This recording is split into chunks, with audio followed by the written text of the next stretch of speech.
Our guest on this edition of CityWide is Joseph Peri, president of Junior Achievement of New York. Thanks for joining us. My pleasure, Ken. Thanks for having me. So, what is Junior Achievement? Well, Junior Achievement is an educational organization that works with students K through 12, both in the schools and actually in the business workplace as well. Basically, we connect business volunteers to work with the kids on subjects such as financial literacy, entrepreneurship, and how to start a business, and work readiness skills. There are an awful lot of kids in New York that have difficulty with fundamentals. Where does this fit into the need to pass all sorts of state tests? Well, in two ways, really, Ken. One fact is that these subjects, some of these subjects that we teach are actually increasingly becoming part of the requirements in New York State and in New York City. Financial literacy, for example, is actually a required course at the high school level, part of an economics course. So our programs actually help teach those subjects. But even beyond that, the subjects reinforce and are connected to some of the basic educational requirements in mathematics and in language arts and in social studies. So these programs can really enhance the required subjects that teachers need to teach anyway, and therefore are really reinforcements. And how many students do you reach a year? We reach about 50,000 students here in the 5 boroughs and an additional 20,000 out on Long Island. And how does that happen? In other words, is it up to an individual principal, or are you part of a citywide effort? There are a million school kids in New York, so 50,000 a very large number for any organization to be reaching. But how come you're in some places and not in others? Sure. That's a good question. Mainly right now we work on a school-by-school basis. That is, we establish partnerships with principals and individual teachers in those schools. Of course, we have to be invited in, and we work those relationships.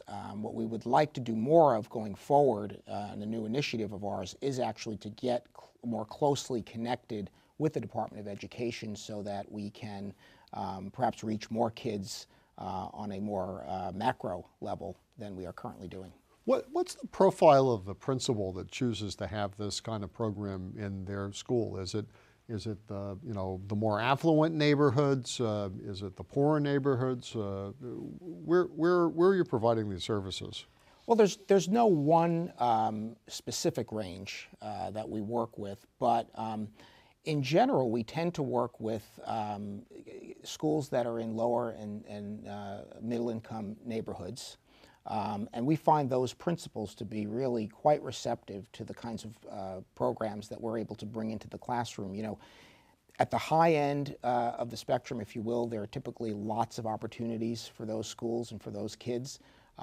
But as you move to perhaps some of the schools in poorer neighborhoods, there aren't as many. And so these are great opportunities to reach some of the kids that really probably need the kind of programs that we have the most. How bad is the baseline? I think that probably since time immemorial, the impression people have of high school kids is that they're not really paying much attention to money. But then there's sort of the real world side of it that many of the young people that come out of the New York City schools really aren't prepared for workforce or independent living. Mm-hmm. I think it's a long-term problem. It's a problem that we're not going to solve overnight. I think it's fair to say, as you indicate, that most young people don't really learn a whole lot about money or about the work world or about what we would call real life when they're in schools. And really that's one of the major objectives of our program. It's to connect kids, to make them or have them make the connection between what they're learning in school and what the real world is all about. And by doing that, our research indicates that it actually helps them be better students because they know why they're studying what they're studying. So give us an example of a typical program or class. Sure. A typical program might be at the high school level.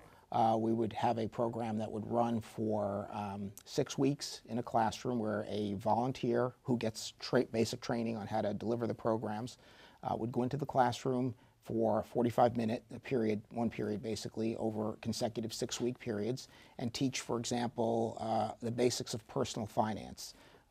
Spending, savings, what credit means, what credit cards mean, and how to avoid getting in trouble with credit cards, which is, of course, a big problem we have with kids, and really learn some of those basics. Now, does it make them an expert? No, but it gives them just enough, I think, that on that first pass through that they will be aware of some of the issues. So how do you measure success?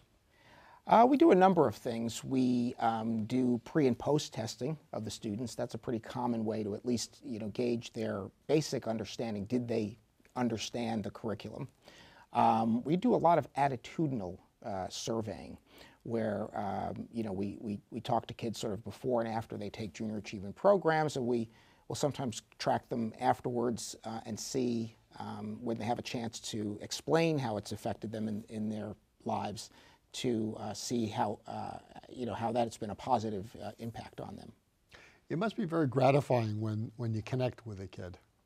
It really is. There, as I mentioned before, we work with, here in the New York area, 70,000 kids, and some of them we work with and we're able to bring multiple programs to throughout the course of not only 1 year but the K-12 experience.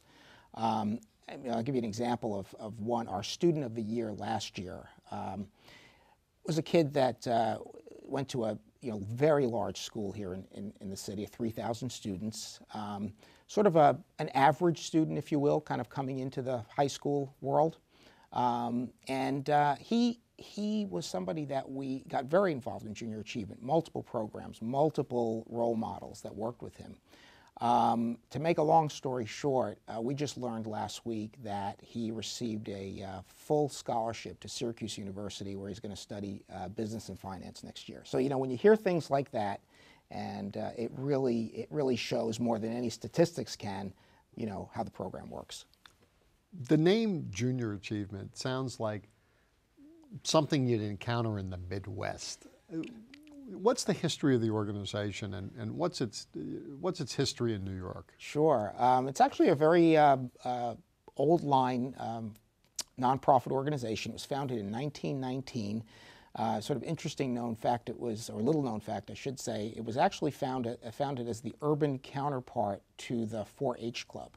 Okay, so I wasn't entirely wrong. You weren't entirely wrong, exactly. And it was actually founded in Massachusetts. So it wasn't the Midwest, but you can pretty much imagine it was a small town, Massachusetts. Thrifty people. Thrifty people, exactly. And it's interesting, in the early days of the program, and actually for much of its first half of its history, junior achievement was only for high school kids, and it didn't take place in the schools. It was an after-school program. And the kids actually would go to workplaces, and you can imagine back then this was mostly manufacturing, and they would actually learn how to run machines and what different parts of the businesses did. So it was a very different, it was a simpler time and a very different kind of program, and we've obviously evolved and grown over time to what we do now. And how did you come to get involved with the organization?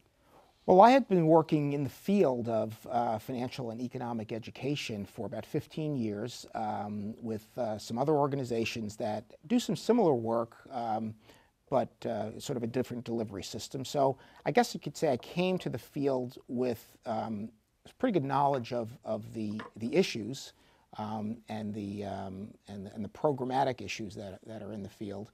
And so for me, it was kind of a natural progression to come to an organization like Junior Achievement. But you started out in business and finance. I did, yes. Actually, I'm a CPA by profession, and I worked in that capacity in public accounting, in the private sector, and actually then began a career in the nonprofit world on the financial side first, and then sort of moving more into a general management level. Talk a little bit about the values that you teach. There's the skill set, there's the values. We're in an era where I think folks are alternatively enticed by the business world? Everybody wants to be the next Bill Gates or Mark Zuckerberg. I've gotten his name wrong. On the other hand, people are really disillusioned with corporate America, oil spills, mortgage foreclosures, credit card ripoffs, and the like. What is the program only about how to balance your checkbook, or is there also an ethical component that you try and give the students as well? No, it's certainly about a lot more than just balancing your checkbook. And certainly we'd like to teach kids, again, not only about the details of how basic finances work, but really how work works, how the work world works.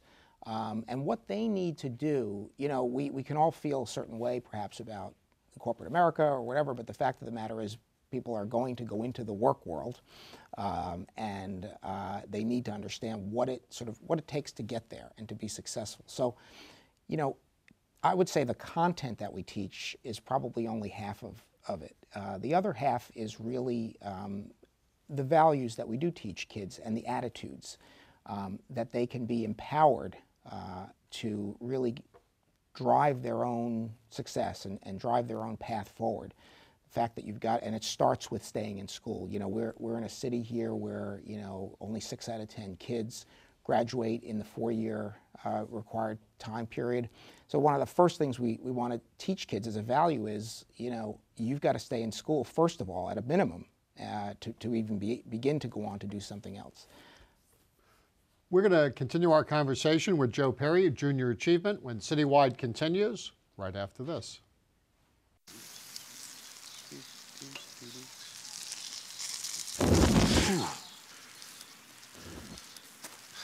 Here we go. What?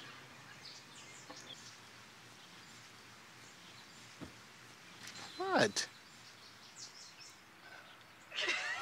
You don't have to be perfect to be a perfect parent, because kids in foster care don't need perfection. They need you. Welcome back to CityWide. We're speaking with Joseph Peri, president of Junior Achievement of New York. Before the break, we were talking about the kinds of programs that you do, the values that you try and instill in young people. How do you get their attention? How do you hold their attention when there are so many distractions, both not just from their regular schoolwork, but the cell phones, the internet, YouTube, Facebook, whatever? It's a great question. I think for the Junior Achievement Program, and it's one of the things that does make us somewhat unique, is that the programs are all delivered by volunteers, mostly from the business world. We have community volunteers as well, but mostly from the business world. And these people all bring a different story to the delivery of these programs. The programs are set up to where the individuals can really sort of customize the delivery and tell their own stories about how they got to where they are in their own lives. And here in New York, we're a city of immigrants. We're a city of people being successful in one generation.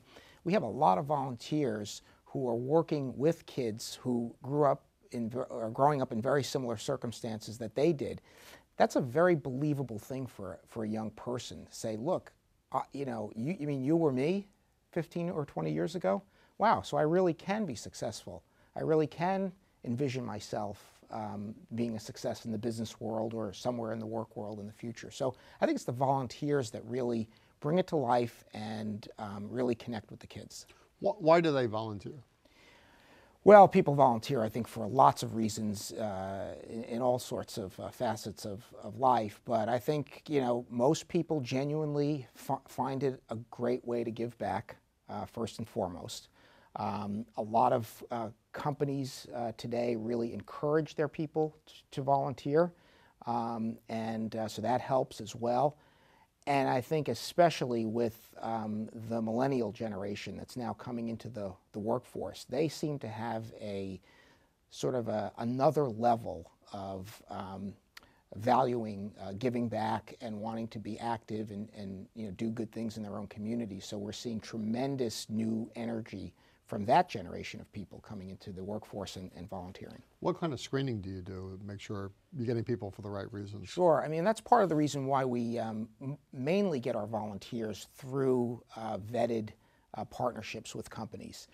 We feel that that helps to vet these folks a lot right up front. And we do some basic interviewing with them. We don't really do formal background checks, but we do some basic interviewing, and then we do some training with them to make sure to sort of let them know what kinds of situations they may encounter. Are there examples of their companies then hiring some of the students out of these programs? We've had plenty of that. We've had and one way we can tell is that we actually occasionally survey our companies, employees within our companies, to ask for how many of them were junior achievement alumni as students. So we're always trying to make that connection. A lot of people will come forward and say, I did JA as a kid.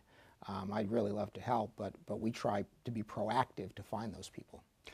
It seems to me that the needs of the business community in New York are pretty critical. I can't tell you how many venues and forums I've been to where leaders of the business community complain about the fact that it's hard to get a qualified workforce, and not just at the higher level positions. Those are perhaps in some ways easier, but the support staff that makes the office buildings of New York successful. Mm-hmm. Do you get the sense, not just the companies that you work for, but what's your assessment when you talk to business leaders? How do they think New York is doing in this area? I think they do see, a problem.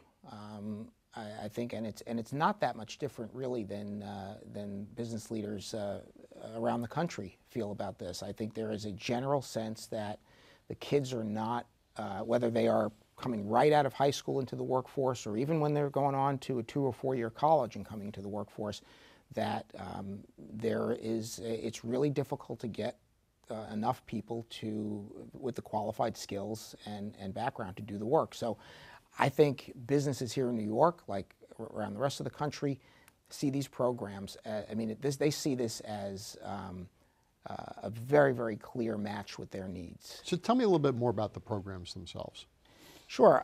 The programs really, we sort of divide them into 3 buckets, if you will, from a content perspective. There's financial literacy, there's entrepreneurship, which can be everything from literally, how do you start a business, to, how does business work and how does it work within society, and then also there's sort of a general category of work readiness skills. And that could be the hard skills, but it can also be the soft skills about when you're going to go for a job, to have the right resume, to dress the right way. Show up on time. Show up on time, first order of business, right. And really, we hear a lot about this. This is one of the buzzwords of the day is branding, but we really talk about how the kids are their own brand and they need to market themselves.